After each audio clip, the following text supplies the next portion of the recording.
So the bad guys gather around and start bragging about their conquests and having a power struggle. It's just a bunch of exposition and really just a half-assed attempt to give them some more screen time. And I'm going to take this time to talk about a couple of the costumes that I just think look awful. Let me start with Shiva because she was the one that triggered me earlier and I had to hold back or else I'd never get to the story. So let me backtrack to Goro in the first movie. Now, Goro is a Shao Kahn, which is a race of half-human, half-dragons. For the first Mortal Kombat game, they had to make a posable figure of him and animated him using stop-motion photography. For the first movie, Goro was played by a guy in a suit from the second set of arms down, and the top pair of arms and the head was animatronic. And honestly, for the time the movie was made, I thought he looked pretty damn good. And like I said when I covered the first movie, the only thing that looked off is that his torso looked really long in comparison to his legs, so long shots looked weird, but anytime you saw him from the waist up, which was most of the time, he looked great. Back to Shiva in the games. She was also a Shao Kahn and had to be sculpted and animated the same way as Goro. By the way, I love John Tobias's concept art of Shiva. She looked so big and powerful and yet still smexy. That is one tough-looking broad right there. And while looking female, she is definitely of the same race as Goro. But if you had never played the games and were going by just the movies, you'd never know that. What happened to the animatronics? Why did they attempt to recreate this character with just some gloves, boots, and makeup? They also added the second pair of arms digitally, and in some shots it looks terrible. And the bright red vinyl leotard, her entire look is just so cheap and half-assed. She's just a couple cans of spray glitter away from looking like a glow wrestler.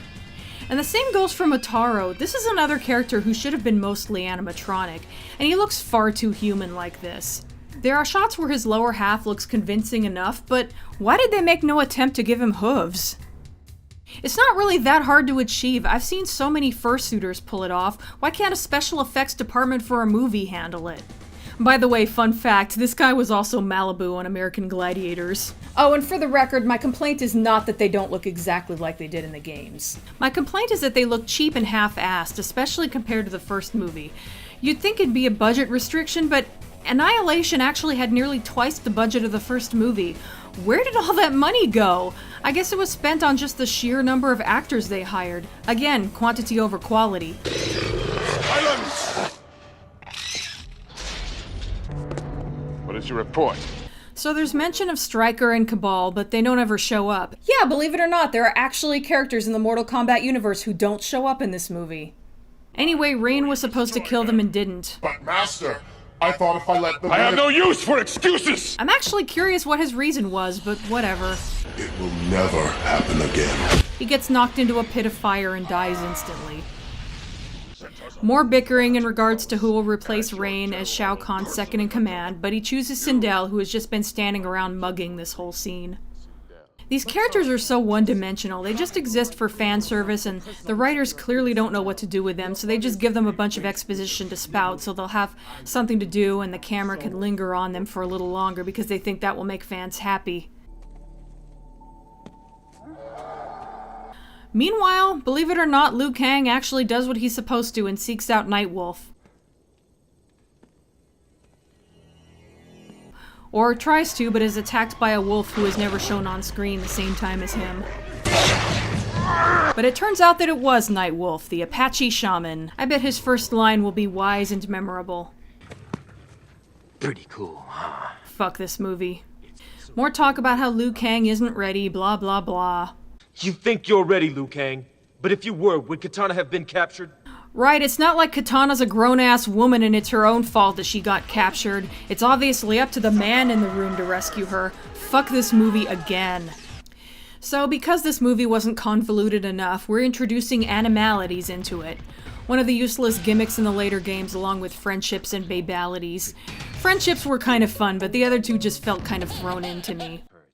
Anyway, Nightwolf tells Liu Kang that he needs to pass 3 tests, the first of which is courage. You've got to put yourself in a dream state. There's a slow way, and there's a fast way. We don't have time for the slow way. That's what I thought you'd say. Sweet dreams, Liu Kang. And he's gone. And we never see those other 2 tests. Honestly, I never especially cared for Nightwolf. He's kind of a generic Native American stereotype who I feel is too similar to T-Hawk from Super Street Fighter 2, but they do manage to make him look cool here, even if his dialogue makes him sound like some idiot teenager. Pretty cool, huh? Who are you? Wouldn't you like to know? Don't get cocky. Fortunately, they didn't have him wearing bright blue spandex pants. By the way, the actor who played Nightwolf was also in The Indian in the Cupboard. I guess the downside of being a Native American actor is that you end up playing stereotypes a lot. What if I failed everyone? Your brother's soul is mine. Hey movie, thanks for reminding me that Liu Kang is another character who is relearning the same lesson he learned in the first movie. It has brought you guilt for the death of your brother. I am responsible for Chan's death. No. Every mortal is responsible for his own destiny.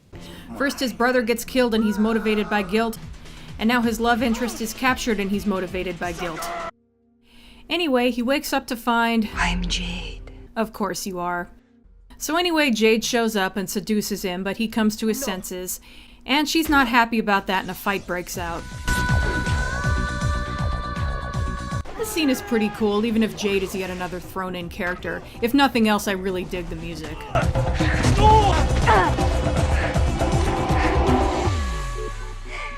In any case, apparently that was a test. And now Jade's going to take him to Katana. Speak of the devil. Please accept this offering, for I do not want your death.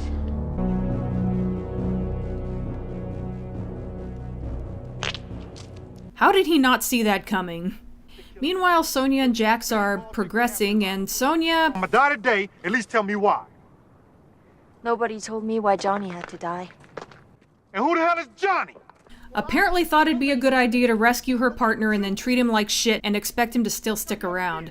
Which he doesn't, and they just kind of go on their separate ways in a huff. Then Melina shows up. Katana? You wish. And they fight. In the mud. Yeah, I'm so glad to have mud wrestling in my Mortal Kombat movie. Stay classy. Fun fact, Melina is played by Katana's stunt double, which is kind of appropriate. We never see Melina with her mask off though, which is a shame because that is a sight to behold in the games. It's just as well though, I'm sure this movie would have tried to achieve it with magic markers or something. Anyway, she also has one of those dragon tattoos. Then, apparently another of Reptile's race is about to attack Sonya, but Jax punches it. In the butt. Yeah.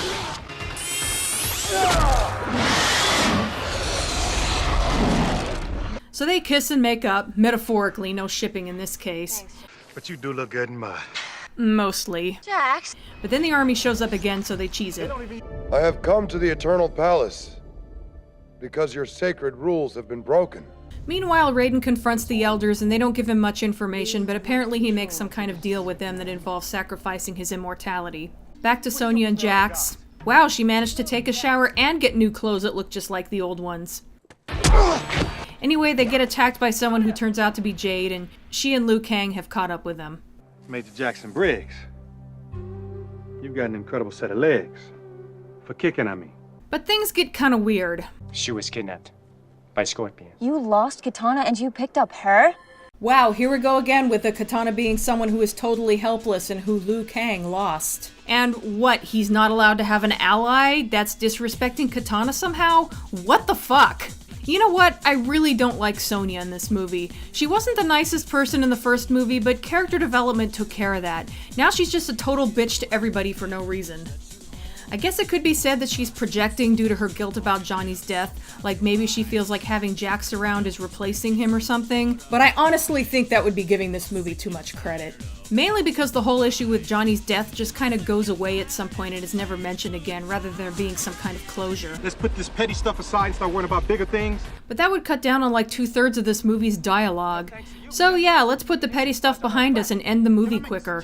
Anyway, as with every other time the writers don't know how else to end a scene, Khan's army shows up again, and they cheese it again. So they try to find Raiden, but Billy Idol shows up instead. It's a new look. Oh fuck, that is Raiden. Who's the girl? Can she fight as good as she looks? I love how no guy in this movie can put his hormones away while Jade is in the room. Each of us must help and support the others, like a family. What's the deal with your arms? I've known you 1 minute, and you dissing me already? Okay, that was funny.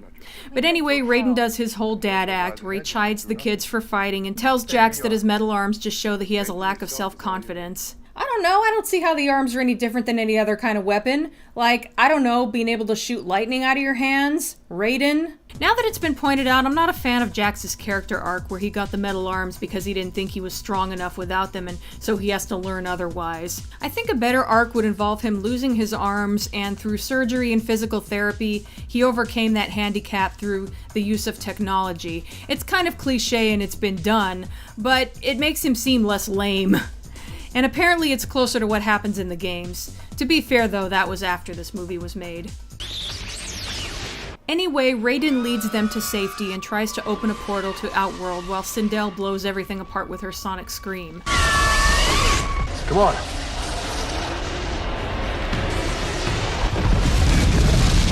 Jade knows a secret passageway to Shao Kahn's lair, so she leads them to it. This must have been Adenia. I'm kind of impressed that they mentioned Dena. That's where Katana is from. I only know that because of the Mortal Kombat wiki. As bad as this movie is, they really did do their homework in some areas. Anyway, Sindel and 3 reptiles show up. We need Sindel to close Khan's portals forever. I'll take care of her. No, you won't. You're gonna be stuck fighting the reptiles. I don't know what this little game of hide and seek is all about, but it's weirdly cute. Yeah, what I said about fight scenes before doesn't apply here. Dance with us, Raiden! Dance with us into oblivion! And Sindel got knocked unconscious off screen. I guess the ballet dance was more important than showing how one of the main villains was defeated. You are witness to the dawning of mankind's final day! Meanwhile, as Shao Kahn is giving a speech, Liu Kang sneaks into where Katana's being held. It's a trap, Liu. Leave. Wow, try to get a grip on your emotions there, Katana. You almost sounded like you gave a shit. And now it's Baraka's turn to make a brief cameo, looking like someone wearing a Halloween mask.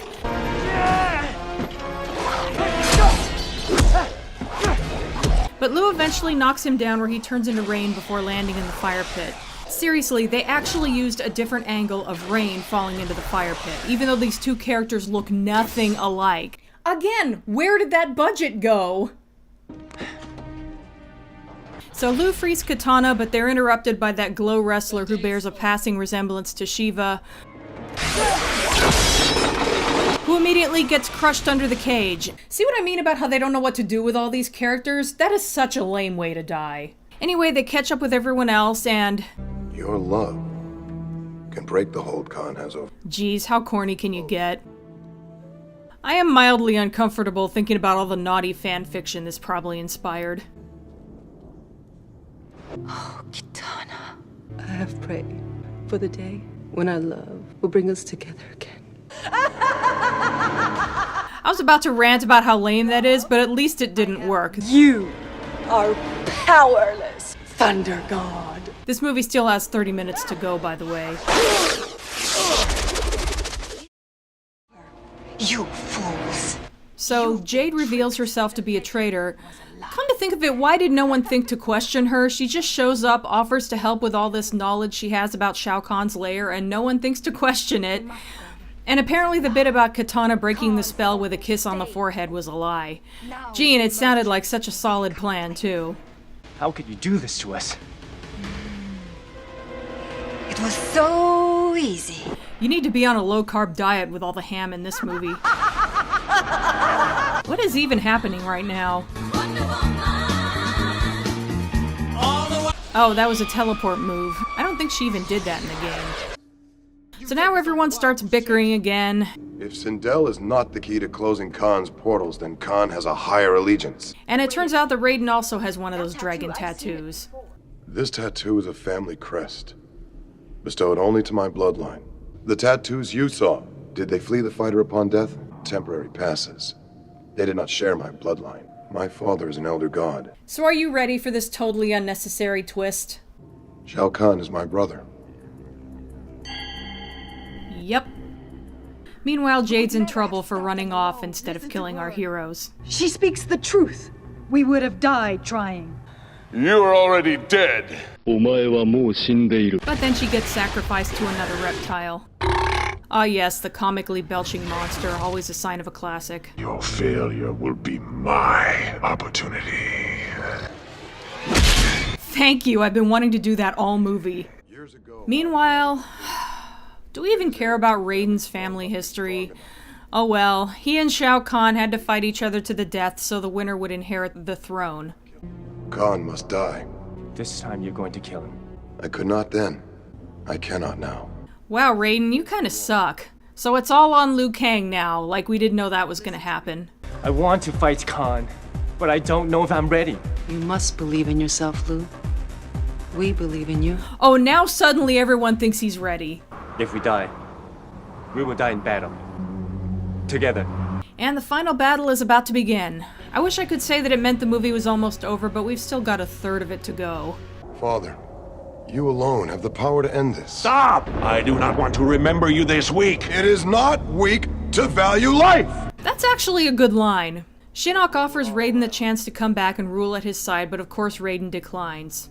They are my family. As much as I hate to admit with how bad this movie is in general and how much I liked Christopher Lambert's Raiden, I kinda like Raiden in this scene. I don't think it suits his character to be an underdog, and I'm definitely not down with him being Shao Kahn's brother. But I think the actor does a pretty good job with what he's given, and it's a decent scene in general. But then Raiden gets mortally wounded with one hit and dies after saying some parting words. I am proud to die. Immortal. Okay, this I am not a fan of. I'm fine with Raiden liking humans. I feel like that kind of added to his charm in the first movie. But wanting to be one? Nah, I don't buy that. I get what this movie's trying to do. Now that he's been brought down to their level, he proves his respect for them by being okay with it. But I just preferred Raiden as a godlike figure. Like I said, I don't care for him being an underdog. This is the beginning of the end! That should have been the first line in the movie. So now it's Jax versus Motaro, Sonya versus Ermac, and Kitana versus Sindel. Again, the fight scene is competent but not that interesting, just more of people trading hits and insults. Meanwhile, Liu Kang is about to face Shao Kahn. And it's just more of trading hits really fast. While that's happening, Jax loses one of his mechanical arms, showing that they were basically just sleeves and didn't replace the original arms.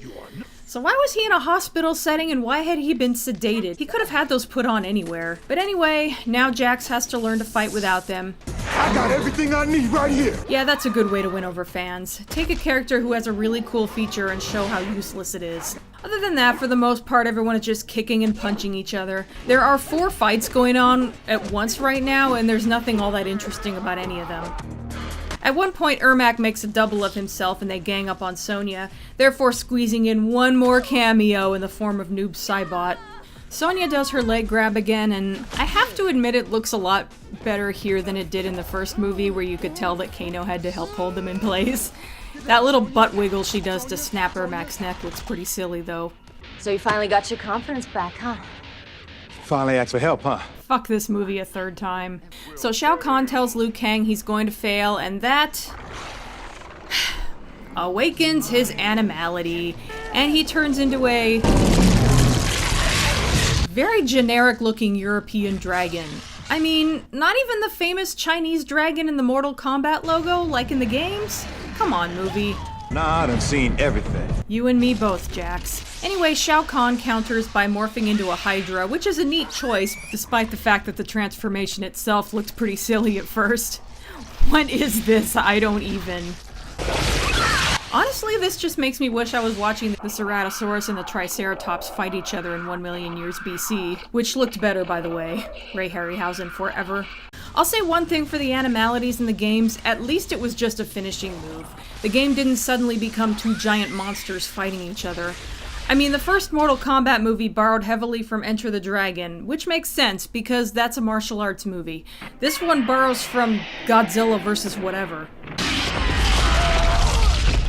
Anyway, they fall, and I guess the impact of the landing caused them to revert to their default forms, mercifully for the audience. And it turns out that Shao Kahn is bleeding because he was made mortal as well by the elders. Must I do everything for you? Shinnok is about to step in, but he's subdued by the Elder Gods, who declare that the winner of this fight will declare the fate of the universe. In Mortal Kombat. You really are just going to do a paint-by-numbers remake of the ending from the first one, aren't you, movie? So Liu Kang and Shao Kahn continue to duke it out, and not to sound like a broken record, it's a competent fighting scene, but nothing special.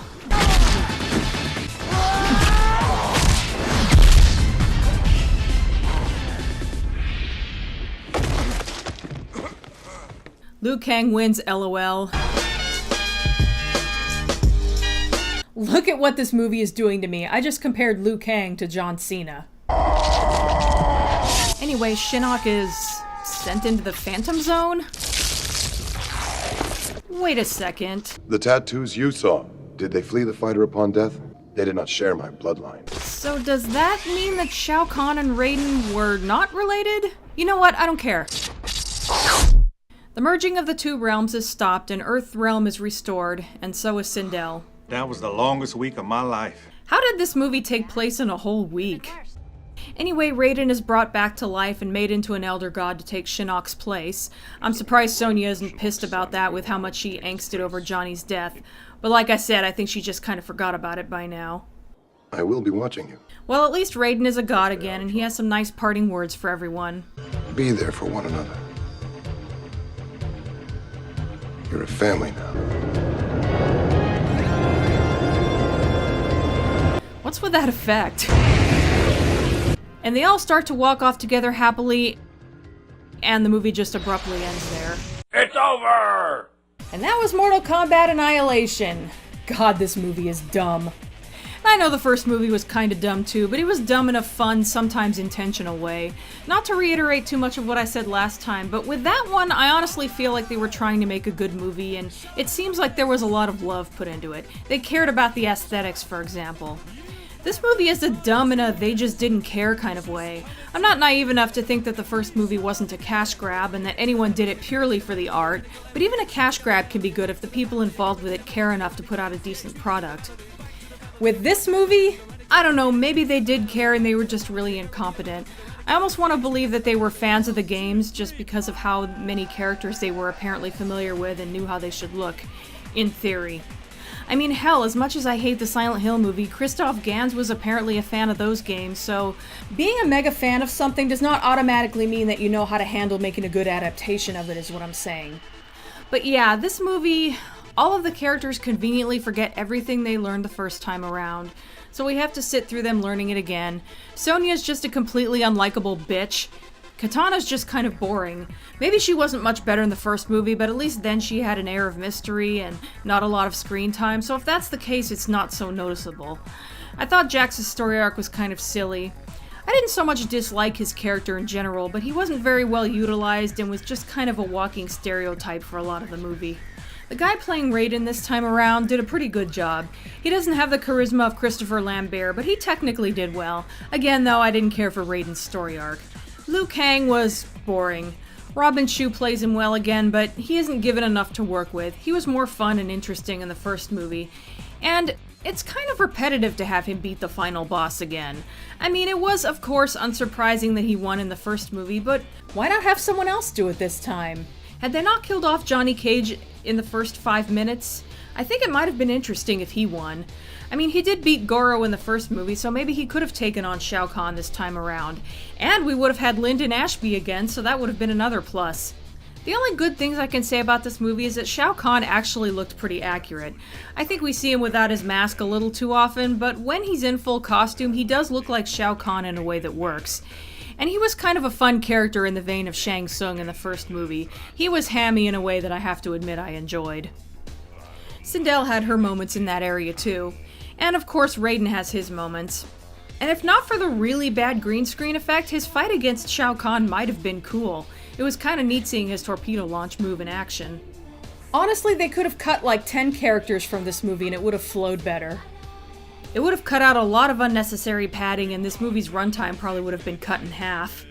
Well, a lot of my complaints were aired during the movie, so I guess that's about all I have to say about Mortal Kombat Annihilation.